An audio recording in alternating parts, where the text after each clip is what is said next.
자, 한국 주식이 지금 초특가 세일이라는 섬뜩한 분석들이 나오고 있습니다. 과연 해당 내용이 기회일지 아니면 함정일지 오늘 이 내용 분석해보면서 현재의 시황과 맞물리는 종목까지 추천해보는 영상 준비했습니다. 영상 끝까지 시청해주시기 바랍니다. 안녕하세요. 주식 나침판입니다. 최근 돌턴 인베스트먼트에서 분석한 자료가 한국 증시에서 꽤나 큰 화제로 떠오르고 있는데요. 물론 해당 보고서의 경우 약 4주가량의 시간이 지나긴 했지만 해당 내용을 다루는 유튜버분들이 없어서 제가 이번 기회에 한번 다뤄보겠습니다. 우선 돌턴 인베스트먼트가 뭔가, 여기는 행동주의 펀드입니다. 행동주의 펀드란 쉽게 말해서 기업 경영에 적극적으로 개입해서 가치를 높이는 투자 전략을 사용하는 펀드를 얘기하고요. 돌턴의 성과는 1999년에 출범을 해서 금융위기 때도 아시아 증시로 적극적으로 투자를 해서 상당히 큰 수익을 올렸던 전례가 있습니다. 또한 제임스 임의 역할도 중요한데요. 이 제이스 임 씨 제가 분석을 해보니까 한국계 미국인이었어요. 한국 이름은 임성윤 씨. 그의 배경은요, 한국 시장에 대한 깊이 있는 이해와 관심을 뒷받침한다는 점을 미리 말씀을 드리고요. 특히 이 사람이 돌턴 인베스트먼트에서 아시아 시장, 그 중에서도 한국 증시를 주요 분석 대상으로 삼아 왔습니다. 그저 단순한 투자 분석을 넘어서 한국 경제와 시장의 구조적 특징에 대한 철저한 연구와 통찰로 이어졌을 가능성도 배제할 수는 없는 겁니다. 그가 이번에 낙관론을 펼친 배경에는요, 문화적인 이해 그리고 시장의 경험이 결합이 되어 있다라고 보고 있는데요. 그의 보고서 중에 딱 두 가지의 대주제 키워드가 나옵니다. 그 내용은 첫 번째로 금투세 폐지, 두 번째로는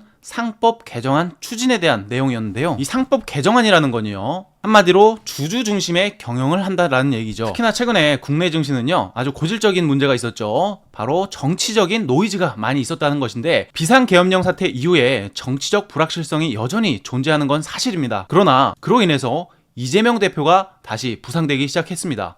차기 대통령에 대한 가능성까지 부각이 되면서 이재명 관련주 하면은 너도 나도 할 거 없이 다들 상한가 행진까지 가고 있는데요. 특히나 이재명 대표가 강력하게 추진하고 있던 법 중에 하나가 상법 개정안이었죠. 그렇기 때문에 투자자 보호 강화 및 주주 중심의 환경으로 조성될 확률이 높아졌다라고 볼 수가 있겠습니다. 따라서 이러한 전반적인 변화는요, 한국 기업의 가치가 재평가될 수 있다. 그리고 글로벌 투자자들의 입장에서는 현재 저평가된 한국 기업들이 상법 개정과 같은 밸류업 정책과 맞물려서 매력적인 투자처로 떠오를 것이라는 전망이 설득력을 얻고 있는 것이죠. 제가 지난 영상에서도 코스닥 레버리지에 대한 차트를 분석을 해드렸는데 현재 어떤 식으로 이어지고 있는지 간단하게 한번 체크를 해보겠습니다. 해당 데이터가 코스닥 레버리지 150 차트입니다. 최근에 이 거래량을 살펴보면서 2020년도 이후에 최대 거래량이 발생했다라고 말씀을 드렸는데, 당시에 말씀드릴 때 이제 추가적인 하락은 분명히 나올 수 있겠지만 바닥이 나오는 거는 시간 문제다. 이제 바닥 나올 수 있는 타이밍이 곧 도래할 것이다 라고 말씀을 드렸죠. 그리고 바로 지난 영상에서 설명드렸던 리가캠바이오 차트인데요, 제가 말씀드렸던 가격대에 10만원대에다가 이렇게 딱 선을 그어놓고 해당 라운드 피겨 구간을 일시적으로 이탈은 할 수 있겠다. 그러나 10만원 가격을 이탈한 채로 이거래일만 넘어가지 않으면 문제 없다 라고 말씀을 드렸고요. 바로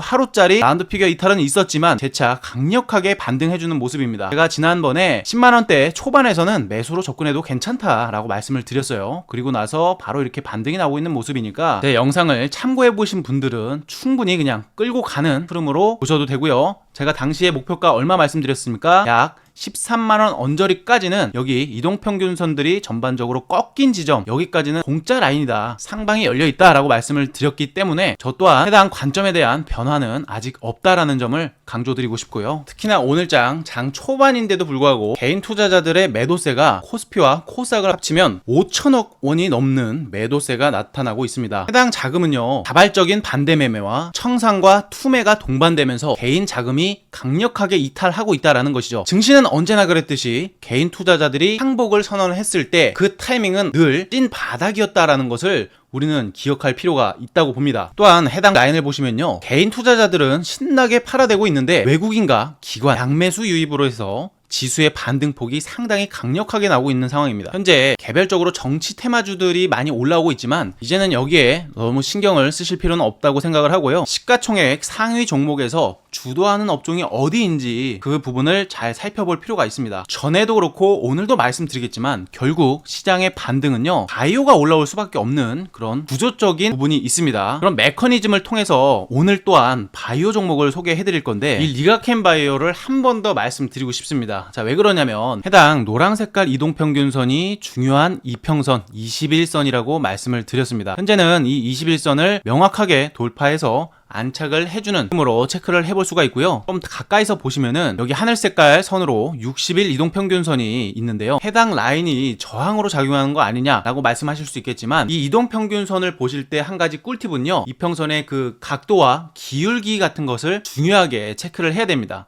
자, 보시면은 이평선이 이렇게 내려오는 모양이 있을 거고요. 올라가는 모양이 있을 거고, 그리고 옆으로 누워있는 모습이 있을 겁니다. 보통 이렇게 내려오는 이동평균선들은 시장의 평균값과 같이 내려오는 이동평균선이기 때문에 강하게 저항으로 작용할 수가 있습니다. 그러나 옆으로 누워있는 이런 이평선들은 사실상 강력한 저항선이 아니라고 볼 수가 있습니다. 따라서 현재 해당 60일 이동평균선에 대한 저항에 대한 막연한 두려움은 불필요하다라고 생각을 하고요. 해당 구간에서 오늘 어느 정도 지금 현재 12%가량 오르고 있는데 오늘은 힘을 쓸 만큼 썼으니까 내일이라도 만약 추가적인 조정이 나온다 라면은 내일부터는 추가적으로 한 번 더 매수를 해볼 수 있는 기회가 생기지 않을까 싶습니다. 제가 지금 보고 있는 매수가는 약 10만 5천 원 정도 수준에서 1차 매수 접근을 해보는 것도 괜찮겠다 싶고요. 목표가는 약 13만원 언저리에 있는 이 12만원대 후반까지는 상방이 열려있다라고 보고 있기 때문에 목표가는 해당 구간 이동평균선들이 다 같이 꺾이기 시작한 지점이죠. 이러한 구간에 어느 정도 매물대가 형성이 되어 있다 보니까 여기까지 올라간다면 일부 물량을 덜어내면서 당시의 시장 수급 상황을 좀 체크해 보시는 게 좋을 것 같습니다. 또한 바이오 업종에 대한 투자에 대해서 10년 넘게 연구해온 제 입장에서는 현재 이 정고점까지 만약에 돌파가 된다 라고 하면은 해당 리가켄바이오 같은 경우에는 여전히 상승장의 중반까지밖에 올라오지 못했다라고 생각을 하기 때문에 조금 더 큰 측면에서 장기적인 관점에서는 여전히 목표가가 멀리 있다라고 생각을 할 수가 있어요. 그렇기 때문에 구독과 좋아요 눌러주신다면 바이오 업종에 대한 그런 내러티브까지 지속적으로 체크해드릴 수 있도록 하겠습니다. 또한 화면 상단에 보이는 전화번호로 문자 1번 남겨주시면은 제가 매일 종목 보고서까지 보내드리고요. 매매방 링크까지 안내를 해드릴 수 있습니다. 물론 무료 방이니까요. 입장 전부터 걱정하실 필요는 없습니다. 오늘 영상도 끝까지 시청해주셔서 대단히 감사드리고요. 다음 영상에서도 더 좋은, 더 도움될 수 있는 내용 찾아서 인사드리도록 하겠습니다. 감사합니다.